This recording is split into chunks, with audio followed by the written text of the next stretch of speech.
Hey girls, just having a little hard time technically here getting my notification out on Circle. So if you can just give me half a second, I had to restart the app. And so I'm a little bit delayed. So hold on just a sec. Almost there. March 1st. Holy cow.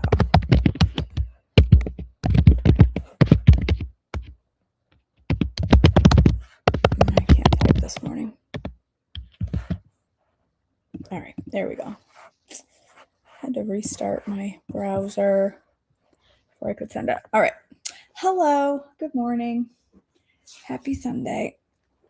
Hope you're all having a good day. All right. It's March 1st, girls. We made it through February. Means we're one step closer to summer. And that makes me happy. Oh. All right. Nazarite laws, Numbers 6, 1 through 21. 145 or 1279 BC. Then the Lord said to Moses, "Give the following instructions to the people of Israel. If any of the people, either men or women, take a special vow of a Nazarite, setting themselves apart to the Lord in a special way, they must give up wine and other alcoholic drinks. They must not use vinegar made from wine or from other alcoholic drinks. They must not drink fresh grape juice. They must not eat grapes or raisins. As long as they are bound by the Nazarite vow, they are not allowed to eat or drink anything that comes from a grapevine, not even the grape seeds or skins. They must never cut their hair throughout the time of their vow, for they are holy and set apart to the Lord. Until the time their vow has been fulfilled, they must not let their hair grow long, and they must not go near a dead body during the entire period of their vow to the Lord. Even if the dead person is their own father, mother, brother, or sister, they must not defile themselves, for the hair on their head is a symbol of their separation to God. This requirement applies as long as they are set apart to the Lord. If someone falls dead beside them, the hair they have dedicated will be defiled. They must wait for 7 days and shave their heads. Then they will be cleansed from their defilement. On the 8th day, they must bring 2 turtle doves or 2 young pigeons to the priest at the entrance of the tabernacle. The priest will offer one of the birds for a sin offering and the other for a burnt offering. In this way, he will purify them from the guilt they incurred through contact with the dead body. Then they must reaffirm their commitment and let their hair begin to grow again. The days of their vow that were completed before their defilement no longer count. They must rededicate themselves to the Lord as a Nazarite for the full term of their vow, and each must bring a 1-year-old male lamb for a guilt offering. This is the ritual law for Nazarites. At the conclusion of their time of separation of the Nazarites, they must each go to the entrance of the tabernacle and offer their sacrifices to the Lord: a 1-year-old male lamb without defect for a burnt offering, a 1-year-old female lamb without defect for a sin offering, a ram without defect for a peace offering, a basket of bread made without yeast, cakes of choice flour mixed with olive oil and wafers spread with olive oil, along with their prescribed grain offerings and liquid offerings. The priest will present these offerings before the Lord, first the sin offering and the burnt offering, then a ram for a peace offering, along with the basket of bread made without yeast. The priest must also present the prescribed grain offering and liquid offering to the Lord. Then the Nazarites will shave their heads at the entrance of the tabernacle. They will take their hair that has been dedicated and place it in the fire beneath the peace offering sacrifice. After the Nazarite head had been shaved, the priest will take for each of them the boiled shoulder of the ram, and he will take from the basket a cake and a wafer made without yeast. He will put them into the Nazarite's hands. Then the priest will lift them up as a special offering before the Lord. These are holy portions for the priest, along with the breast of the special offering and the thigh of the sacred offering that are lifted up before the Lord. After this ceremony, the Nazarites may again drink wine. This is a ritual law of the Nazarites who vow to bring these offerings to the Lord. They may also bring additional offerings if they can afford it, and they must be careful to do whatever they vowed when they set themselves apart as Nazarites. The priestly blessing, Numbers 6:22 through 27. Then the Lord said to Moses, "Tell Aaron and his sons to bless the people of Israel with this special blessing. May the Lord bless you and protect you. May the Lord smile on you and be gracious to you. May the Lord show you his favor and give you his peace.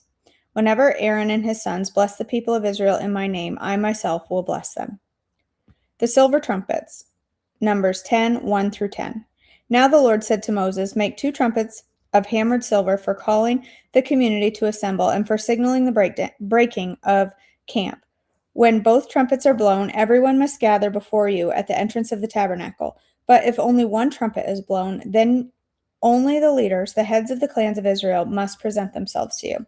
When you sound the signal to move on, the tribes camped on the east side of the tabernacle must break camp and move forward. When you sound the signal a second time, the tribes camped on the south will follow. You must sound a short blast as a signal for moving on. But when you call the people to an assembly, blow the trumpets with a different signal. Only the priests, Aaron's descendants, are allowed to blow the trumpets. This is a permanent law for you to be observed from generation to generation. When you arrive in your own land and go to war against your enemies who attack you, sound the alarm with the trumpets. Then the Lord your God will remember you and rescue you from your enemies. Blow the trumpets in times of gladness too, sounding them at your annual festivals and at the beginning of each month. And blow the trumpets over your burnt offerings and peace offerings. The trumpets will remind your God of his covenant with you. I am the Lord your God." The Israelites leave Sinai, Numbers 10, 11 through 36. In the second year after Israel's departure from Egypt, on the 12th day of the second month, the cloud lifted from the tabernacle of the covenant. So the Israelites set out from the wilderness of Sinai and traveled on from place to place until the cloud stopped in the wilderness of Paran. When the people set out for the first time, following the instruction the Lord had given through Moses, Judah's troops led the way. They marched behind their banner, and their leader was Nahshon, son of Amminadab. They were joined by the troops of the tribe of Issachar, led by Nethanel, son of Zuar, and the troops of the tribe of Zebulun, led by Eliab, son of Helon. Then the tabernacle was taken down, and the Gershonite and Merarite divisions of the Levites were next in the line of march, carrying the tabernacle with them. Reuben's troops went next, marching behind their banner. Their leader was Eleazar, son of Shadur.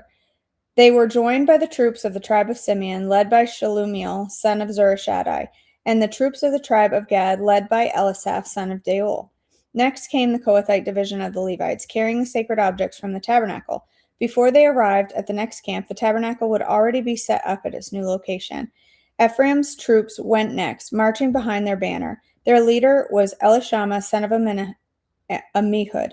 They were joined by the troops from the tribe of Manasseh, led by Gamaliel, son of Pedazur, my goodness, and the troops of the tribe of Benjamin, led by Abidan, son of Gideoni. Dan's troops went last, marching behind their banner and serving as the rear guard for all the tribal camps. Their leader was Ahiezer, son of Ammishaddai. They were joined by the troops of the tribe of Asher, led by Pagiel, son of Ochran, and the troops of the tribe of Naphtali, led by Ahira, son of Enan. This was the order in which the Israelites marched, division by division. One day Moses said to his brother-in-law Hobab, son of Reuel the Midianite, "We are on our way to the place the Lord has promised us, for he said, 'I will give it to you. Come with us, and we will treat you well, for the Lord has promised wonderful blessings for Israel.' But Hobab replied, 'No, I will not go. I must return to my own land and family. Please don't leave us,' Moses pleaded. 'You know the place in the wilderness where we should camp. Come, be our guide. If you do, we'll share with you all the blessings the Lord gives us.'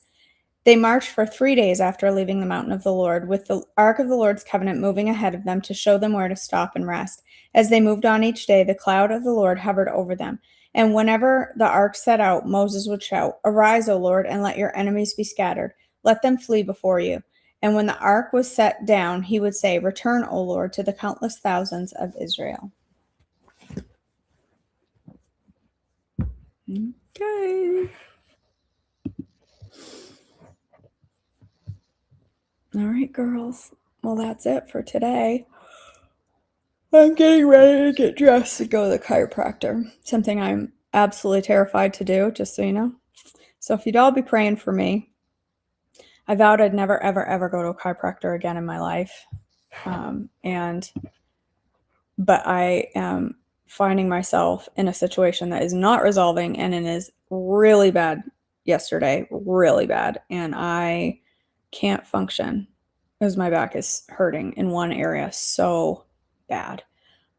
It's very, very difficult for me to ride in a car, and I have a lot of riding in cars coming up because we were pre-approved for a mortgage, and now we have to go look at a couple of houses in Tennessee, and one of them is an 8-hour drive, and I haven't scheduled it yet because it hurts my back so bad to sit in the car. So, yeah, the place here that I'm gonna go to is open 7 days a week.